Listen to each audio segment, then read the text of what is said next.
well, talking about this issue of amnesty, one will wonder why will Atiku be saying, I'm going to grant amnesty to looters who are willing to reinvest their looted funds in the country?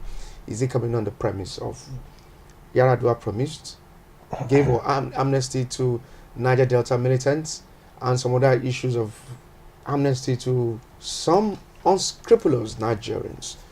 Let me start with you, Ambrose. Well, it's and in the last 12, 15 years of 12 years of our political experience, I think the word amnesty has become a common lexicon in Nigerian polity. So the Yaradua government gave amnesty to the Niger Delta militants. Recently, we have been having talks about amnesty to Boko Haram, some of the Boko Haram people. Now we are hearing about amnesty for looters. Well, when I heard that, I started asking myself some basic questions. You know, already in the way EFCC operates, there's what we call the when you negotiate plea bargain.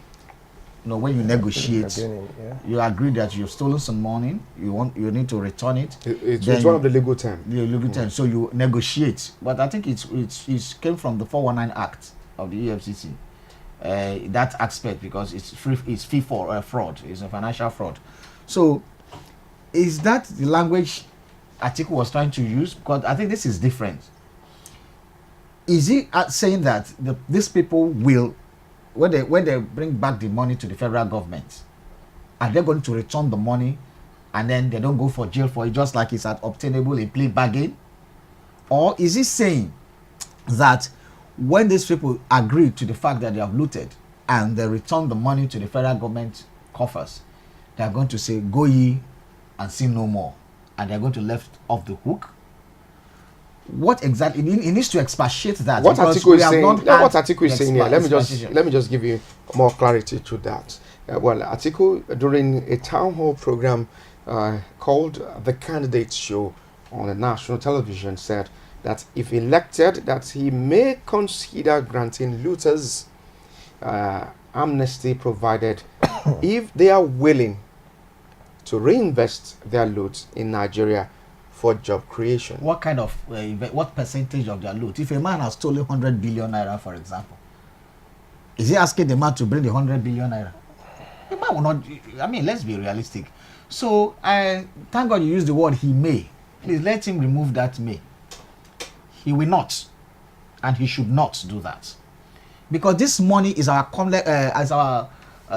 patrimony. It's our common patrimony. It didn't belong to those people. So if the money was looted from the Nigerian treasury, it belongs to all of us as Nigerians. Therefore, when few people have looted it, and you said, go here and see no more, without putting them in prison, without paying the consequences, and you told me because they return it to create jobs for who? So the money should be gotten back from those people. They should be prosecuted in the court of law, and they should go to jail for it. So I will call it a very, very wrong statement to make.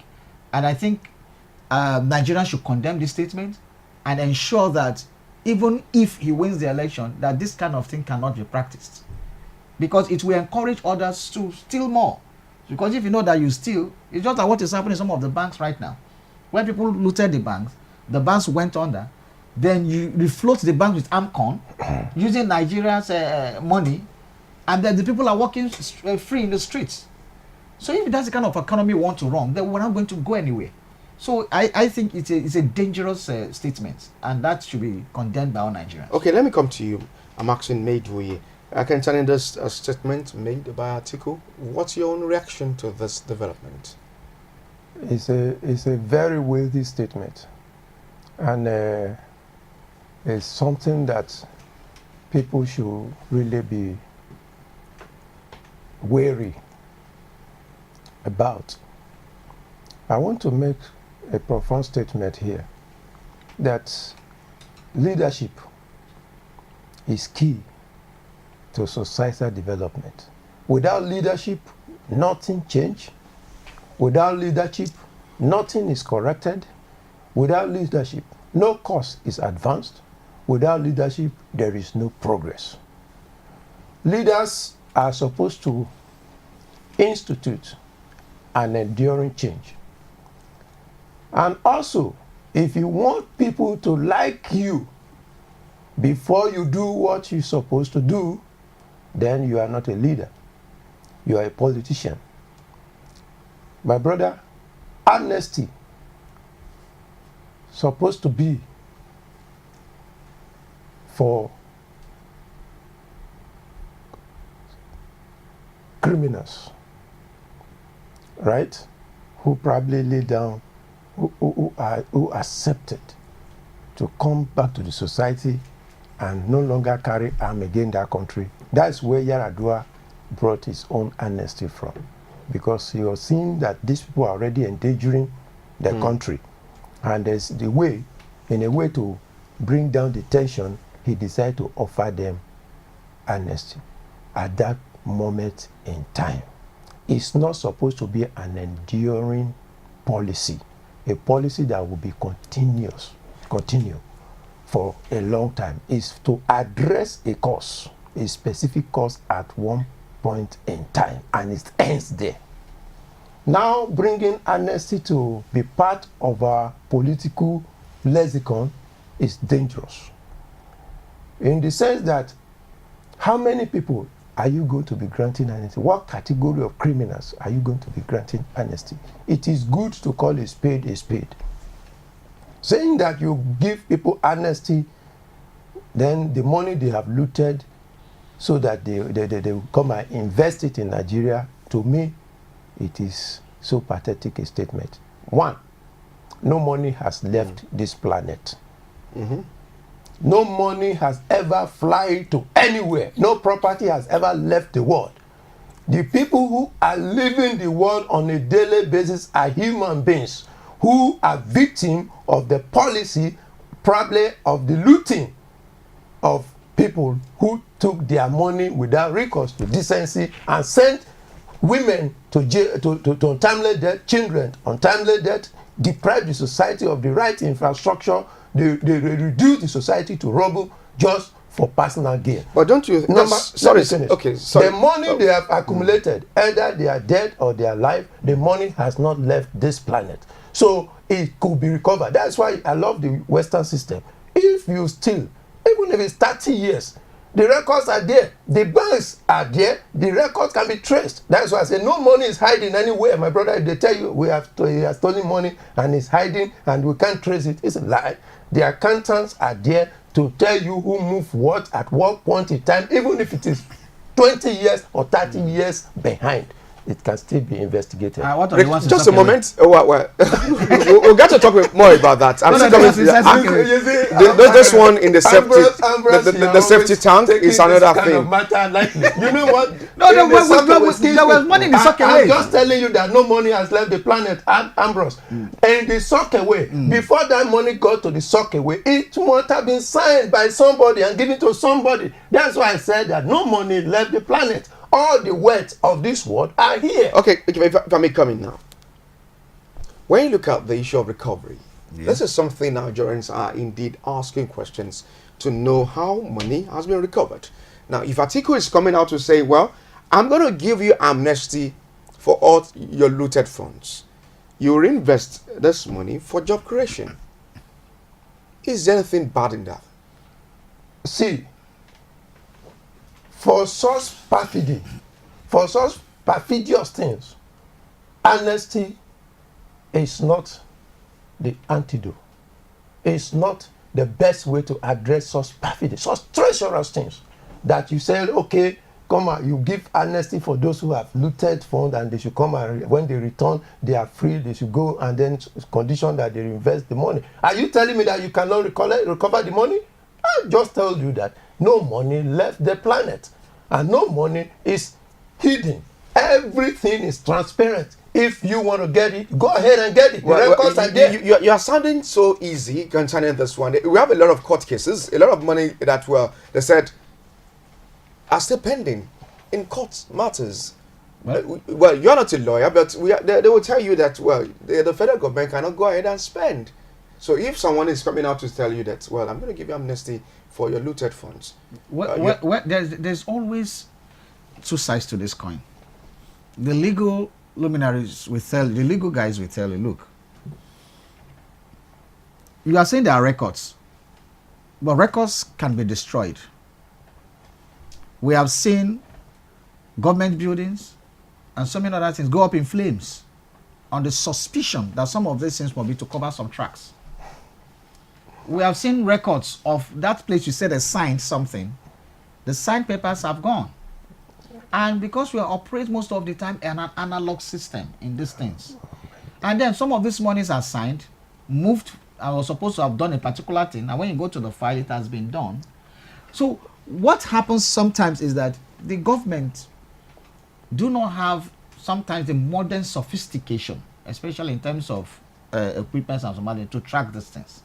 And some of them, remember that even the Abacha loot of how many years is still being repatriated, just because some conventions in the United Nations has forced Switzerland to open up its treasury to some of these things, because some of these things are wired to Switzerland in complete secrecy. As you said, we know that these monies have gone out. The government is not telling that they don't know, because as you said, somebody signed for it. But how does the money come back is what government is after. That is I'm telling you one school of thought, one of the arguments, that government is more interested in bringing back the money. Because what does it benefit a government that a man spends 10 years in jail and our money has gone missing and we cannot recover it? Then that's where the issue of plea bargain comes in. And even plea bargain is used in Western nations like America and the rest, where you say, okay, you stole 10 billion naira. How much do you still have of that money? I have 7 billion left. Okay, because you stole 10 billion, you're supposed to spend 20 years in jail. But give us this 7 billion naira that you still have left and spend 4 years in jail. If that is the kind of amnesty we are looking at in the context of plea bargaining, then it can work, because you recover more looted funds through that process than saying, oh, you must go to jail, you must spend 20 years in jail. Government have found that all over the world that is not working. Even the issue of the people that have looted the economy in the United States and all that thing. There are examples abound where government had entered plea bargain with these people, and that's a system that works. So it's saying that, but what should not be is that when you stole 10 billion naira, government say you should return the 10 billion naira, and then when you return it, you go free. It cannot work that way. You must serve some punishment for the crime you have committed. There must be some punishment. Now, if you look at the definition of amnesty here, it says an official pardon for people who have been convicted of political offenses. Now, that's what's here, the definition here is saying, talking about amnesty, or a grant on an official pardon. That's what a pardon means. Go free. Go and sin no more. We are saying the same thing. So go and sin no more. It shouldn't be. Why will you pardon a person who stole such humongous amount of money? Mind you, the amnesty they are granting is not for somebody who stole 100,000 naira or 1 million naira. We are talking about mega money here. People who have stolen billions. So how can you ask them to go free? So somebody stole 20 billion, he give him a smack on the back, he returns, and there's no way he can even return the whole money. He must have spent some. He returns some amount of money, and you tell him go your sins. Will that not encourage more corruption? Talking about this, it will encourage more corruption. What we are saying is that the highest that can go is what is being practiced now, which is plea bargain. It cannot be amnesty. It has to be the maximum leniency you can show should be plea bargain. Anything beyond plea bargain, going to amnesty, is unfair to the Nigerian people.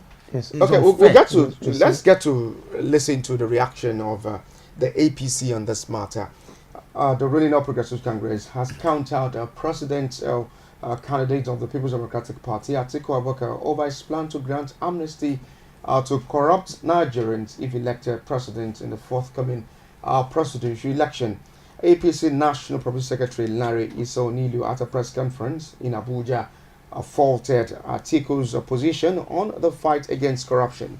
Now, Atiku had, during a town hall program, called the candidates shown on the national television, said if elected, that he may consider granting looters amnesty provided they are willing to reinvest their loot in Nigeria for job creation. It is disturbing that Atiku and his running mate, Mr. Peter Obi, could boldly face the national and indeed global audience, boasting that the future of our country indeed belongs to the looters.